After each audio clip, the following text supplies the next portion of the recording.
Buenas, vamos a empezar hoy el tema 12, que se llama retos, conflictos y desigualdad. El tema 12 viene a ser un compendio, un resumen, unas consecuencias de lo que ocurre con todos los temas que hemos visto antes, ¿no? Si nosotros cogemos y revisamos los temas enteros del libro, vemos que el tema 12 sería la consecuencia final de todos esos temas.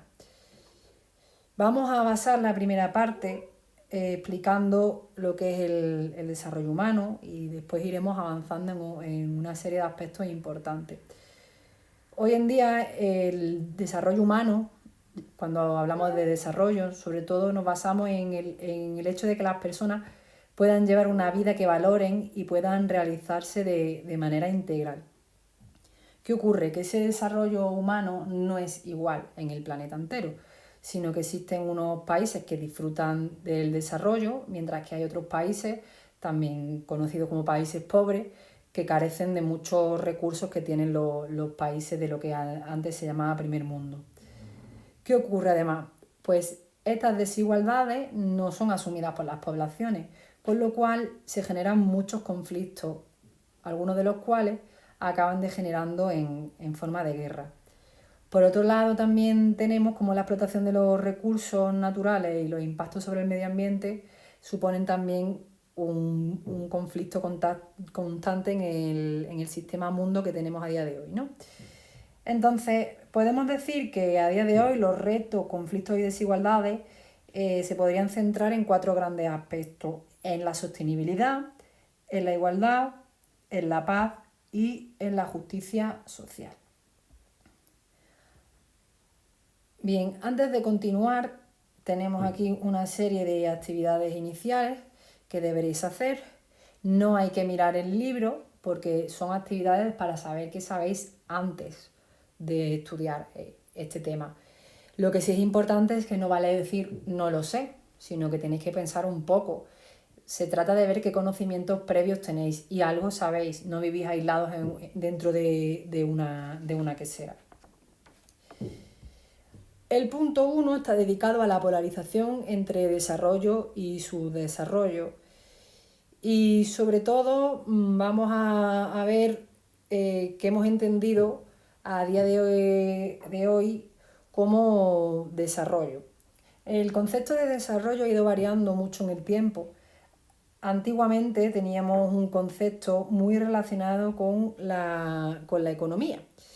Así se basaba el desarrollo y se identificaba con el volumen de producción, con la cantidad de exportaciones de un país, o muchas veces también se basaba en la renta económica de las personas.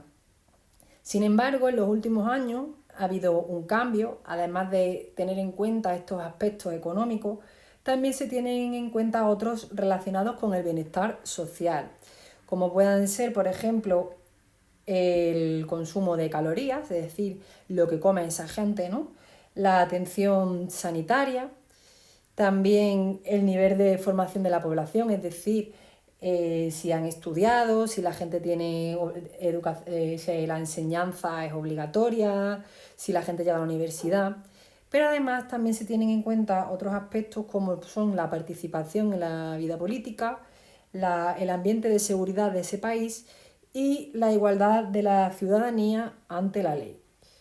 Bien, todos estos aspectos hacen que a día de hoy podamos diferenciar el mundo en 2 grandes grupos: los países desarrollados y los países subdesarrollados.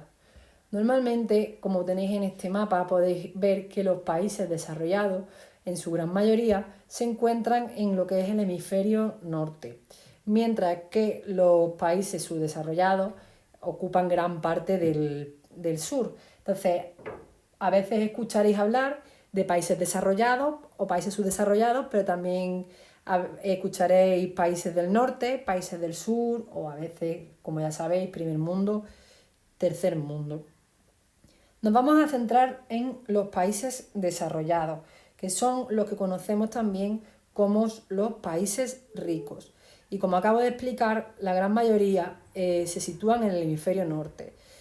Suponen el 15% de la población mundial, es decir, muy poco porcentaje de gente, pero sin embargo poseen más del 80% de la riqueza total del planeta. Los ingresos que tienen sus habitantes son altos, es decir, se hace a través de los dólares anuales, ¿no? Y se fija una media de más de 10.000 dólares anuales. ¿Qué suponen esos ingresos? Pues que cuando tú tienes ingresos, como hemos visto en el tema anterior, el consumo también crece. Si crece el consumo, su economía también crece. Además, estos países suelen contar con una industria potente que posee una tecnología avanzada. Por otra parte, el grado de instrucción de sus poblaciones es alto, sin apenas analfabetismo. Además, las infraestructuras, ya sabéis, carreteras, aeropuertos, puertos, son muy importantes y muchos de los habitantes acceden rápidamente a todo tipo de servicios. Los países que tenemos más destacados en cuanto a los países desarrollados, pues Estados Unidos, Canadá, la gran parte de los países de Europa Occidental, Japón, Australia y Nueva Zelanda. Pasaríamos entonces a hablar de los países subdesarrollados, que como he dicho también se les conoce como países pobres o países del sur. Pues eso, porque ocupan el hemisferio sur. Su economía evoluciona lentamente, los ingresos de su población son menos de 2.000 dólares al año. Para que nos hagamos una idea, el dólar más o menos se mantiene como el euro, es decir, la gente gana menos de 2.000 dólares, o sea, menos de 2.000 euros al año. ¿Qué ocurre? Pues claro, la gente no tiene dinero, entonces su consumo es bajo, sobre todo relacionado con las necesidades básicas de alimentación, vestido, etcétera. Es decir, no se consumen productos que no sean necesarios. Además, su economía se basa sobre todo en lo que es la explotación de los recursos naturales, que como ya hemos visto en el tema anterior, esos recursos se destinan sobre todo a la exportación. También viven muchas veces de la industria turística. Lo que ocurre, claro, como dependen de esa exportación de sus recursos naturales, dependen en gran medida de las condiciones que le van a poner los países desarrollados. Los países desarrollados son los que les van a dar la tecnología, los bienes de consumo y, como vimos al final del tema anterior, también les van a dar los préstamos financieros. Entonces, ¿qué ocurre con estos países? Pues que al final tienen una industria que está poco desarrollada y su sector terciario es prácticamente inexistente, no tienen un gran sector servicio. Recordad, si tú tienes que comer, te preocupas más por comer. ¿Y qué sector es el que te proporciona a ti el alimento? Pues claramente el primario. Por último, también tenemos que señalar que el nivel de instrucción de su población es bajo. Hay mucha gente analfabeta. Por otro lado, las infraestructuras son deficientes y tienen escasos servicios y de mala calidad y fuera del alcance de gran parte de la población. Bien, en la página 227 os van a hablar de los indicadores socioeconómicos de la desigualdad. Yo no los voy a explicar porque lo que voy a hacer es que no tiene, se lee claramente, por eso no lo voy a explicar y como voy a mandar ahora voy a decir los ejercicios que tenéis que hacer, pues veréis que ahí vais a ponerlo vosotros. Bien, tenéis que hacer los ejercicios 1, 2, 3 y 4.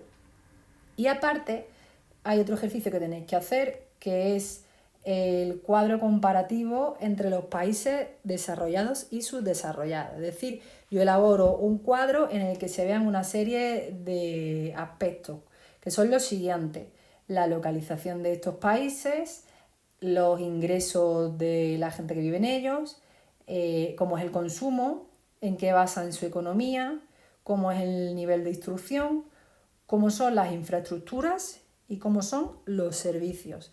Eso en un cuadro comparativo. Y con esto terminaríamos esta primera parte del tema.